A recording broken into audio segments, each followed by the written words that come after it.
القرآن يا خالق الإنسان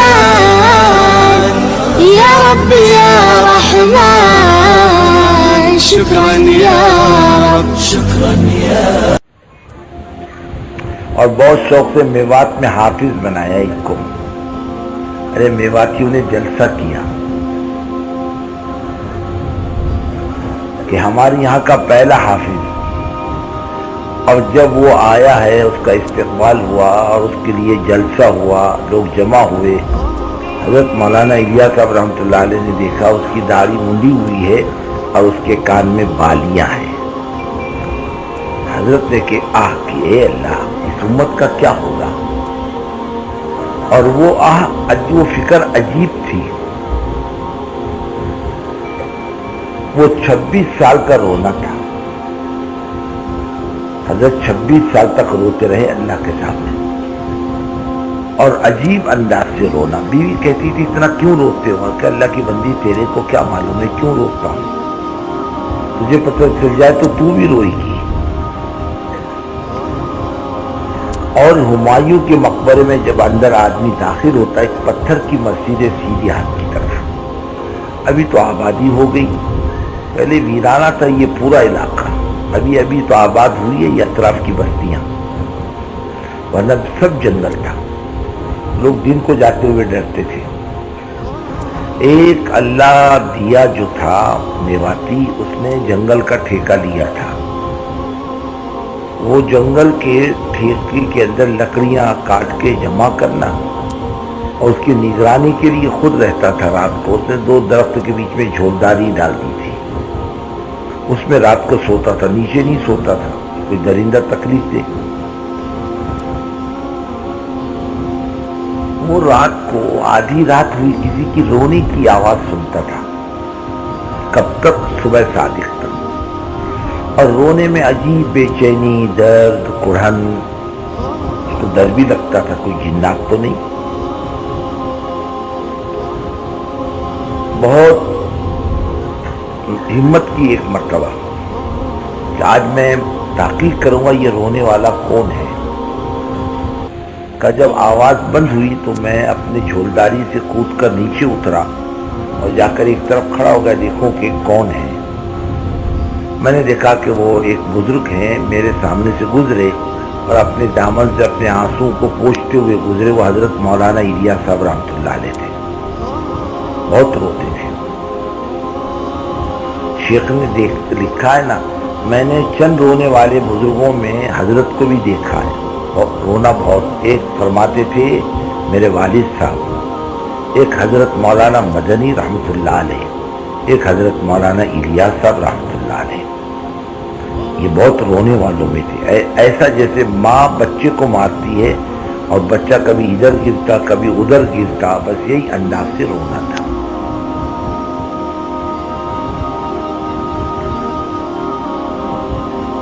اور بزرگوں حضرت کوئی طاقتور کوئی مضبوط نہیں، بلکہ نہیں دبلے پتلے کمزور سے، بات بھی صاف نہیں، رکنت تھی زبان میں.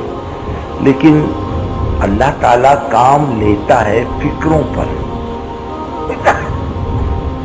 اور ہماری ہر چیز اللہ کی دین کی محتاج ہے. اللہ کا دین ہماری کسی چیز کا محتاج نہیں، نہ ہمارے علم کا محتاج، نہ ہمارے مال کا محتاج، نہ ہماری صلاحیتوں کا محتاج.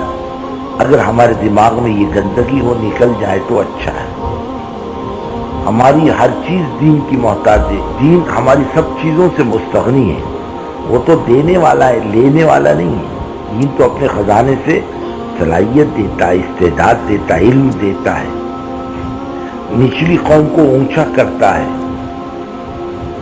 جہنمی کو جنتی بناتا ہے، نافرمان کو اطاعت کرنے والا بناتا ہے، ذلیل کو عزت دیتا ہے. اللہ کا دین یہ دیتا ہے، لیتا کچھ نہیں.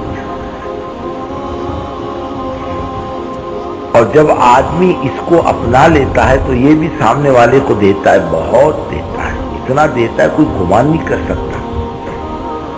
کوئی لینے والا چاہیے. بہت دیتا اللہ تعالیٰ دین کی برکتوں سے. اللہ تعالیٰ نے رونے دھونے پر یہ کام دیا. یہ فکروں کی برکت سے ملا، اور بغیر کسی اسباب کے دیا. کوئی سرمایہ نہیں، کوئی پیسہ نہیں، کوئی طاقت نہیں، کوئی ایسی چیز نہیں جس کو سامنے رکھ کر آدمی کام کرے. ہر لین میں بے بس، ذات کے اعتبار سے، اپنے علم کے اعتبار سے، اپنے مال کے اعتبار سے بے بس، کمزور. لیکن جس دین کے لیے کھڑے ہوئے تھے وہ دین بڑا طاقتور تھا، بہت جاندار تھا. بزرگوں، ہم نے دین کو خدا کی قسم ابھی تک اپنایا نہیں، نہ اپنا سمجھا. ہم اپنا سمجھتے اللہ کے دین کو. ہم اتنے بے بس نہیں رہتے، اتنے ہم قسم و پرس نہیں رہتے. ہماری زندگی میں اتنا بگاڑ نہیں ہوتا اگر ہم دین کو اپنا سمجھتے.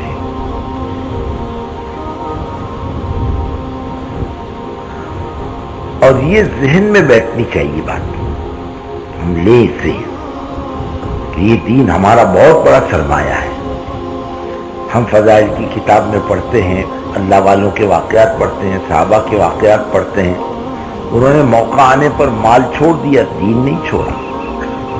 اور تھوڑی سی بھی تبدیلی آئی صحابہ میں، حضور پاک صلی اللہ علیہ وسلم نے فوراً متوجہ کیا اعمال کی طرف. یہ جو بازار کا واقعہ آتا ہے، مال لے رہے اور دے رہے، ہم نے اتنا کمایا، اتنا کمایا، اتنا کمایا، ہمارے پاس اتنا جمع ہوا، یہ آپس میں مذاکرہ کر رہے ہیں. آپ نے فرمایا اس سے بہتر چیز بتلاؤں؟ اس سے بہتر چیز کیا ہے حضرت؟ 2 رکعت جا کے مسجد میں نفل پڑھنا، یہ مال ختم ہو جائے گا اور نفل کا ثواب باقی رہے گا. فوراً عمل کی طرف متوجہ کیا. عمل بہت قیمتی سرمایہ، سب چھوٹ جائے گا، عمل نہیں چھوٹے گا. یہ تمہاری اصل چیز ہے. باغیچہ دے دیا 2 رکعت نماز کے مقابلے میں. ہماری سمجھ میں آتی بات؟ حضرت اس باغیچے سے تو نماز گڑبڑ میں پڑ گئی تھی میری. یہ باغیچہ اللہ کے نام پہ صدقہ ہے. سوچنے کی بات ہے، 2 رکعت کی کیا قیمت، لیکن ان کے نزدیک قیمت تھی. ان کے لیے جان کا دینا آسان تھا. حضرت سمیہ رضی اللہ تعالیٰ عنہ جان دی لیکن ایمان کو نہیں چھوڑا. یعنی دنیا چھوڑنے کی چیز ہے، ایمان نہیں چھوڑیں گی. حضرت بلال رضی اللہ تعالیٰ عنہ نے مار کھائی، برداشت کیا، ایمان نہیں چھوڑا. حضرت عمار ابن یاسر رضی اللہ تعالیٰ عنہ باپ بیٹوں نے برداشت کیا. حضرت خباب نے برداشت کیا. مار لو جتنا مار سکتے ہو، اور داغ لو جتنا داغ سکتے ہو، تمہارے بس کی یہ کر لو. ایمان دینے کی چیز نہیں تو ہمارا اصل سرمایہ ہے. اور ایمان پر تم کنٹرول نہیں کر سکتے. بدن پہ کنٹرول کر لو گے، اور ایمان پر کوئی چھین سکتا ہے؟ ایمان نہیں، کوئی لے بھی نہیں سکتا. جان لے سکتا، لے لے، چل مال لے لے. ہجرت کے موقع پر وہ صحابی نے مال چھوڑ دیا. مگر اللہ کے راستے میں جانے سے روکو گے نا، دیکھو میں بھی دیوانہ ہوں، اکیلا مروں گا نہیں، 2-4 کو لے کے مروں گا. چھوڑ دو گے، جانے دو گے؟ میرا اتنا مال ہے، اتنی باندیاں، جاؤ مدینے میں، مکے میں جا کے لے لو. انہیں کہا ہے یہ آدمی دیوانہ، مرے گا بھی اور مارے گا بھی، چلو مال لے لو، چھوڑ دو. یہ آئے مدینے میں دیوانہ وار. حضور پاک صلی اللہ علیہ وسلم نے دیکھ کر مسکرا کر فرمایا بہت اچھا سودا کر کے آیا ہوں. ومن الناس من یشری نفسہ ابتغاء مرضات اللہ، جو اپنے آپ کو بیچ دیتے ہیں اللہ کی رضا کے واسطے. اللہ کے دین کے لیے سب کچھ چھوڑ دینا یہ اصل ہے. ملک مال کی قیمت کیا ہے؟ لوگ عہدوں کو مرتے ہیں، مال کو مرتے ہیں، نہ جانے کس کس چکر میں لوگ پڑے ہوئے، وہ بھی نہیں ملتا. عہدوں کے چکر میں پڑا مسلمان کو عہدہ بھی نہیں ملتا. خدا کی قسم کوئی دیتا بھی نہیں، اس کو پوچھتا بھی نہیں، اس کو یہ خود ہی جا کے پوچھتا میرے کو عہدہ دو. ہاں میرے کو سنڈاس صاف کرنے کا ممبر بناؤ. خود ہی مرتا جا کر خوشامد کرتا، بھیک مانگتا ہے، اس کو کوئی دیتا نہیں. خوشامد کرنے پر تو کتے کو بھی ہڈی پڑ جاتی ہے. عزت نہیں ہے یہ. عزت یہ کہ لوگ ہمارے پاؤں پکڑے اللہ کے واسطے خدا قبول کر، تم سے اچھا آدمی کوئی بھی نہیں ہمارے پاس، تم نہیں لوگے دوسرا کون لے گا، لے لو، پیر پڑے لوگ، ہاتھ جوڑے آپ کے سامنے، تب کمال کی بات ہے، تبھی غنی چاہیے جاؤ۔ ایسا ہو پیسوں کے چکر پڑتا، دے دو اللہ کے نام پر، یہ ہے یہ لوگ اس کو دیتے تھے، چلو 10 لے جاؤ، 5 روپے لے جاؤ، چلو جاؤ، یہ پیسے مانگتا ہے، لوگ نہیں دیتے، آگے پیچھے کرتے ہیں، عہدہ مانگتا ہے، لوگ آگے پیچھے کرتے ہیں، اور وہ لوگ دین کے لیے پیسہ بھی چھوڑتے تھے۔ اب سیدنا ابوبکر صدیق رضی اللہ تعالیٰ عنہ کو دیکھو، جب وہ ایمان لائے تو کروڑوں کا سرمایہ تھا، نقدیہ، اور 12 دکانیں الگ، سونے چاندی کا بیپار الگ، 12 دکانیں، سب کچھ چھوڑ دیا، قربان کر دیا، دنیا سے پرانے کفن میں گئے، جیسے کفن میں گئے، پرانے کفن میں، اتنا مال گیا کہاں، دے دیا اللہ کے نام پہ، قربان کر دیا۔ حضور پاک صلی اللہ علیہ وسلم پر بھی بہت مال آیا، مدینہ تشریف لائے نا تو مال آیا، یہ نہیں کہ نہیں آیا، زکوٰۃ کا مال آیا، مال غنیمت آیا، خمس کا مال آیا، صلح کا مال آیا، سارے مال آئے مدینے کے اندر، لیکن ذرا بتلاؤ یہ مال کیا کیا آپ نے؟ گھر بنانے پر لگایا، مسجد بنانے پر لگایا؟ بالکل نہیں، سب لگا دیا اللہ کے دین کے واسطے، اور دنیا سے اس حال میں تشریف لے گئے۔ ہم سنتے بھی ہیں، سناتے بھی ہیں کہ حضور اکرم صلی اللہ علیہ وسلم کے جانے کا دن اماں جان حضرت عائشہ صدیقہ رضی اللہ تعالیٰ عنہ فرماتی ہیں، میں نے گھر پہ نگاہ ڈالی، میرے گھر میں کیا ہے؟ اوندا چراغ ہاتھ لگا، مٹی کا تھا، کسی دھات کا تھا، واللہ اعلم، دوپٹے سے صاف کیا اس کی مٹی، پڑوسن کے یہاں بھیج کے دیا، لا بہن تھوڑا سا تیل یا گھی ادھار دے دے۔ حضور پاک صلی اللہ علیہ وسلم کی طبیعت اچھی نہیں ہے، لوگ دیکھنے کے لیے آتے ہیں، اور ہمارے گھر میں اندھیرا ہے، کم سے کم چراغ کی روشنی میں حضور پاک صلی اللہ علیہ وسلم کی عیادت کر لیں دو۔ فرماتی ہے اس دن گھر کا چراغ جلا ہے جس دن حضرت محمد صلی اللہ علیہ وسلم کی زندگی کا چراغ بجھنے والا تھا۔ کہاں گیا سارا سرمایہ؟ سب دین کے لیے۔ ایک صاحب آئے حضرت جی رحمۃ اللہ علیہ کے پاس، حضرت مسلمانوں کا یہ مسئلہ، مسلمانوں کا یہ مسئلہ، مسلمان کی یہ پریشانی، مسلمان کی یہ پریشانی۔ حضرت سنتے رہے، اور ساری بات سننے کے بعد ایک ہی جملہ فرمایا، تم مسلمانوں کے بارے میں سوچ رہے ہو، اسلام کا کیا؟ اور جب تک اسلام آتا نہیں مسلمان کے مسئلے حل نہیں ہوتے، مسئلے حل کرتے رہو مسلمان کے مسئلے، ایک حل کرو گے تو دوسرا آئے گا، اور دوسرا حل کرو گے تو تیسرا آئے گا، اور تیسرا حل کرو گے تو چوتھا آئے گا، اور اسلام زندہ ہوگا تو اسلام خود ہی سارے مسئلے حل کرے گا۔ ہمارا رونا یہ ہے، ہمارا سرمایہ جو دین کے زندہ کرنے پر، اسلام کی سرسبزی اور شادابی پر لگنا چاہیے، وہ سرمایہ مسلمانوں کا مسجد کے بنانے پر، عمارتوں کے بنانے پر لگتا ہے۔ اسے کائے پہ لگنا چاہیے؟ اسلام کے زندہ کرنے پر۔ ارے اسلام زندہ ہوگا تو کچی مسجدیں بھی سرسبز و شاداب ہوگی، اور اسلام زندہ نہیں ہوگا تو پکی مسجدیں بھی گدھے لوٹیں گے، انسان نہیں آئے گا اس کے اندر۔ محمد کا یہی حال ہے۔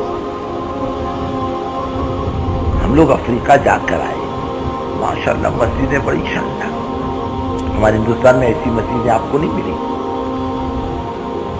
خالیچے اور نہ جانے رنگ ڈھنگ، اور گرم پانی اور ٹھنڈا پانی اور صابن اور توال، پکی پکی عمارتیں، خالیچے مسجد میں، اور شاندار مسجدیں۔ دیکھو بھائی، تو اچھا لگے یا برا لگے، بات ہے کڑوی اور تمہیں سننی پڑے گی۔ بولے کیا؟ میں نے کہا اللہ کے بندو، تم نے پکی مسجدیں بنائی ہے، قالین کی، اس کی اس کی، ارے اللہ کے بندو یہ پیسہ ان کالوں پر لگاتے تو ان میں ایمان آ جاتا۔ ابھی کالے تمہارے لیے خطرے بنے ہوئے ہیں، ابھی دن کے اجالے میں تمہارے گھروں میں گھستے ہیں، تمہاری عزت لوٹتے ہیں، تمہارا مال لوٹتے ہیں، اور تم کو قتل کر کے چلے جاتے ہیں۔ کیا کمائیں گی تمہاری یہ پکی مسجدیں؟ ان میں اسلام آ جاتا تو تمہاری جان مال عزت آبرو کی حفاظت ہو جاتی، وہ تو بیچارے دن کے اجالے میں بھی گھر میں بیٹھتے تو گھر کو تالا لگا کے بیٹھتے، باہر جانے کا تصور تک کے نہیں۔ یہ خطرات اسلام کی زندگی پر نہیں ہوتے۔ ہے تمہیں برا لگے گا، برا لگنے دو، کیا کرو گے؟ ایک ٹائم کی روٹی نہیں کھاؤ گے، لیکن خطرات ہیں، یاد رکھ لیجیے۔ آج نہیں تو کل آہستہ آہستہ تمہارے سامنے آئیں گے اور تم کو خون کے آنسو رونا پڑے گا، اور یہی حالات ہیں اس وقت۔ ہم بھی اگر اس وقت اپنی جان مال کو اپنی ضرورت پر تو شریعت منع نہیں کرتی، بے گھر رہنے کے لیے ضرورت ہے، آدمی کپڑا پہنے یہ ضرورت ہے، شریعت تھوڑی کہتی ننگا پھرو، کہ بھائی کہتی بغیر پاجامے کی پھرو،